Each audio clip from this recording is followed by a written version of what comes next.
যারা আমার মতো ব্যাচেলার ভাই বোন আছেন এবং গরুর মাংস রান্না করতে জানেন না, তারা হাত পা ধুয়ে ভিডিওটা দেখতে বসে পড়ুন, কারণ আজকে আমি আপনাদের চমৎকার স্বাদের গরুর মাংস রান্না করে দেখাবো।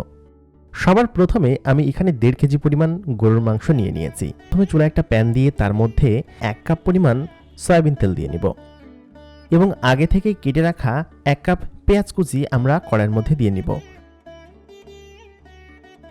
তারপর 3টি তেজপাতা, 4টি দারচিনি এবং 4 থেকে 5টি এলাচ দিয়ে দিব।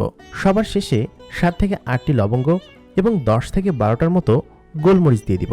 এরপর এই এলিমেন্টগুলো আমরা খুব সুন্দর মতো নেড়ে চেড়ে নিব। হালকা ভাজা ভাজা হয়ে আসলে এরপর আমরা 1.5 টেবিল চামচ পরিমাণ রসুন বাটা দিয়ে দিব এবং সাথে 1 টেবিল চা চামচ পরিমাণ আদা বাটা দিয়ে দিব। এই দুটো জিনিস দিয়ে আমরা এই সবগুলোকে আবার পুনরায় খুব ভালো মতো ভেজে নিব। এরপর একে একে আমরা হলুদের গুঁড়া 1/2 চা চামচ পরিমাণ, মরিচের গুঁড়া 1.5 টেবিল চা চামচ পরিমাণ, ধনিয়ার গুঁড়া 1 টেবিল চা চামচ পরিমাণ এবং জিরা গুঁড়া 1 টেবিল চা চামচ পরিমাণ দিয়ে নিব এবং সবার শেষে আমরা স্বাদ মতো লবণ দিয়ে নিব। আমাদের সবগুলো মশলা এখানে দেওয়া হয়ে গিয়েছে। এবার আমরা সবগুলো মশলাকে আবার নেড়ে চেড়ে ভালো মতো কষিয়ে নিব।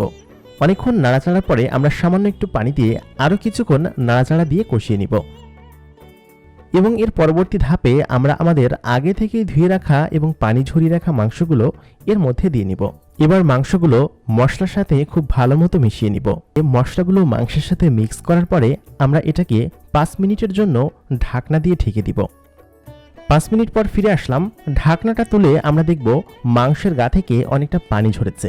সেহেতু আমাদের এক্সট্রা কোনো পানি দেওয়ার একদমই দরকার নেই। মাংসগুলো কষানো হয়ে গেলে আমাদের আগে থেকেই ভেজে রাখা আলুগুলো আমরা এর মধ্যে দিয়ে নিব। আলুগুলো মাংসের সাথে ভালো মতো মিক্স করে নিব। মিক্স করে আমরা আবার কিছুক্ষণের জন্য ঢাকনা দিয়ে মাংসটা ঢেকে দিব। এই পর্যায়ে আমাদের এইখানের কাজ শেষ। এবার আমরা প্রেসার কুকার নিব। প্রেসার কুকার নিয়ে মাংসগুলো সব প্রেসার কুকারের মধ্যে দিয়ে নিব। ওকে, আমাদের প্রেসার কুকার মাংসে ভরে এসেছে। এবার আমরা এখানে 2 গ্লাস পরিমাণ পানি দিয়ে নিব। এরপর ঢাকনাটা লাগিয়ে দিয়ে আমরা প্রেসার কুকারটাকে চুলায় চড়িয়ে দিব।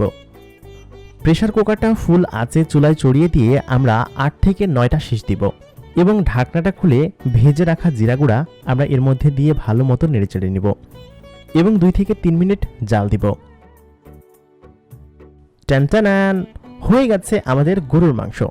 খুবই সহজে এবং ইজি উপায়ে আমরা গরুর মাংসটি রান্না করতে পেরেছি। কংগ্রাচুলেশনস। ভিডিওর এই মুহূর্তে এসে আপনাদেরকে একটা শকিং নিউজ দেই। সেটা হচ্ছে এটা আমার প্রথম গরুর মাংস রান্না ছিল এবং খেতে অসাধারণ হয়েছে।